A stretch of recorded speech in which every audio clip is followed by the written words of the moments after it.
li'annahu ma lam yakhruj minhuma, karena sebelum selesai keduanya itu lam yahdur waktu duhur, belum masuk waktunya, belum tiba waktu untuk masuknya syarat.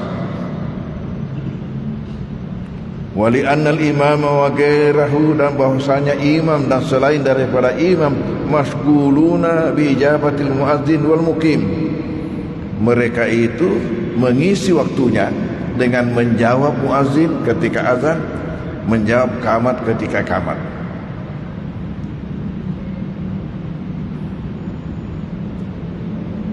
Ini bagi orang yang akan melakukan salat berdiri.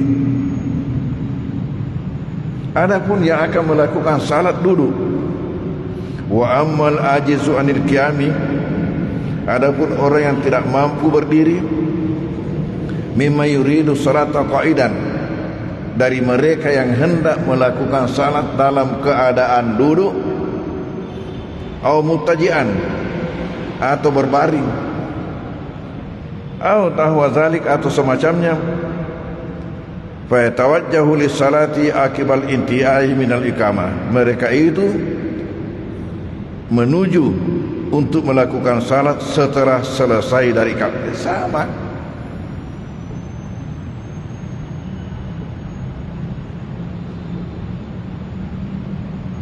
Wa man kana dahilan ilal masjidi asna al-iqamah, dan barang siapa yang masuk di masjid sementara qamat,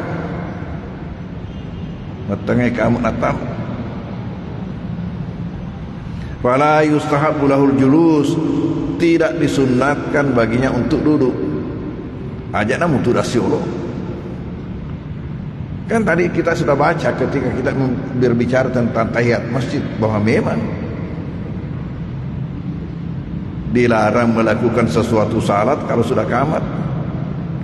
Sementara di lain sisi Nabi mengatakan, apabila seseorang di antara kalian masuk masjid, jangan duduk kecuali salat. Nah, ini juga dilarang salat, berarti menunggu saja ketika selesai qamat baru bergabung dengan salat jamaah.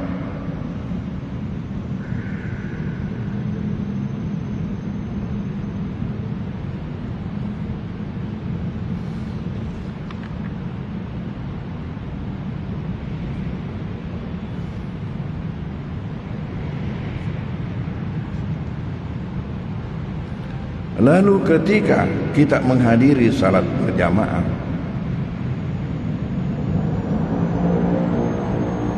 disunatkan kita itu sudah di masjid, sudah ambil posisi, baru imam takbir ihram, mendapatkan takbir ihramnya imam.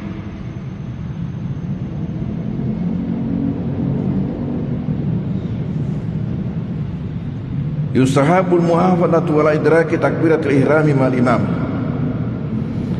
disunnatkan untuk senantiasa menjaga apa? Mendapatkan takbir ihramnya imam, mendapatkan takbir ihramnya imam. Wahya fadilah, ini suatu keutamaan. Wa dzalika bi ya'ti ilal masjid qabla waqtil iqamah, tentu hal ini bisa dilakukan kalau memang sudah berada di masjid pada waktu qamat. Lebih-lebih lagi kalau memang sebelum qamat sudah berada di masjid. Dia katakan seperti kita sekarang ini sudah di masjid baru masuk salat isya, jadi memang sudah di masjid baru qamat.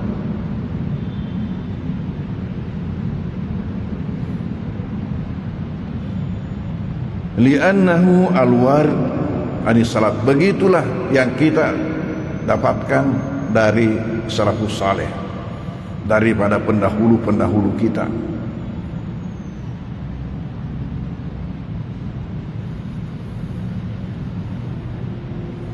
Minha an Abdullah bin Mas'ud radhiyallahu anhu, di antaranya ada riwayat menunjukkan bahwasanya Abdullah bin Mas'ud radhiyallahu anhu istada ila salat, Itu sangat ketat. Sangat ketat prinsip beliau itu tentang salat. Wakal dan berkata, badiru haddas salat. Cepat-cepatlah untuk mendapatkan itu awal daripada salat. Artinya memang sudah berada di masjid, ya baru qamat.